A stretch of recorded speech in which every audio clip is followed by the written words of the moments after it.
মনিটাইজেশনের সুযোগ দেয় নাই, ইস্যু দেখায় যে আমার পেজে ভিডিওতে কিছু সমস্যা আছে। তা আমি অনেক দেখার পরে একটা ভিডিও পাইছিলাম যে আমার নিজের ভিডিও কিন্তু তারা কপিরাইট দেখাচ্ছে। তখন আমি ওটা ডিলিট করে দিয়েছি।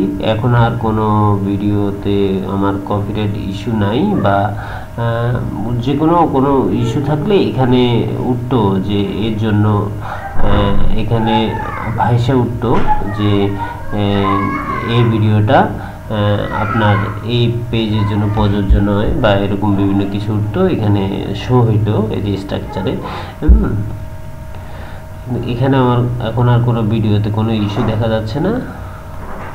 তা আমি এবার আবার নতুন করে মনিটাইজেশনের জন্য অ্যাপ্লাই করব। আমার এখানে আমি এলিজিবল দেখাচ্ছি, আমার পেজ এলিজিবল।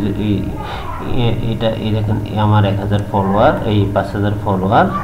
তারপরে হচ্ছে আমার এখানে যে ওয়াচ টাইমের ক্রাইটেরিয়া ছিল সেটা পূরণ হয়েছে, 5টা ভিডিও ছিল সেটাও পূরণ হয়ে গেছে। এখানে 60,000 মিনিট, এটা আমার পূরণ হয়েছে, সবগুলো গ্রিন দেখাচ্ছে।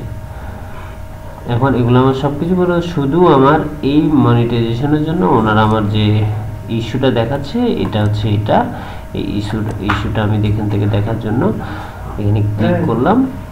ওনারা বলল যে আপনি আবার অ্যাপ্লাই করতে পারবেন।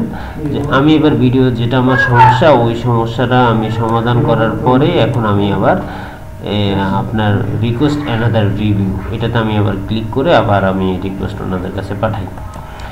এটা এখানে দিলাম, দেওয়ার পরে এই জায়গাটা আই হ্যাভ রিড, হ্যাঁ এটা আমি সব কিছু পড়ছি, পড়ার পরে এখন আমি আবার রিভিউ দিচ্ছি। তা আমি এটা রিভিউর জন্য এখানে ক্লিক করব, ক্লিক করার পরে এখানে আবার রিভিউতে সাবমিট করব।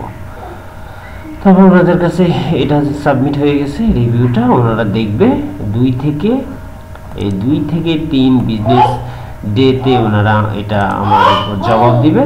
জবাব দেওয়ার পরে হয়তো আমার এটা এবার মনিটাইজেশনের জন্য এলিজিবল হতে পারে। Thank you. এখন এখানে আমি দেখেন আমি আর সুযোগ পাচ্ছি না, এখানে আমি একবার আবার অ্যানাদার রিকোয়েস্ট দিয়ে দিয়েছি।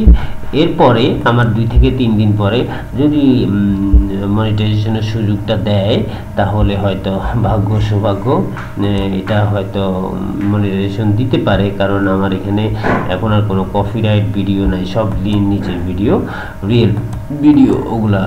এখন আমি চাচ্ছি এখানে আমার ভিডিওগুলো যখন এখন এলিজিবল আছে সবগুলো, এখন আমাকে ওনারা মনিটাইজেশন দিতে পারে। তো আমি এবার চেষ্টা করে দেখলাম। আর এখানে আমি লাইভ করছি কিছু, কারণ ওনারা লাইভ করলে একটু বিশ্বস্ত হয় যে ফেসবুকে আমি যদি লাইভ দিই, তা আমি বেশ কিছু লাইভ দিয়ে যাচ্ছি যেন ওনারা দেখে যে না এটা রিয়েল পেজটা, হয়তো আমাকে মনিটাইজেশন দিতে পারে। দিলে হয়তো পরবর্তী ভিডিওতে আমি আপনাদেরকে দেখাবো। থ্যাংক ইউ সবাইকে, আসসালামু আলাইকুম।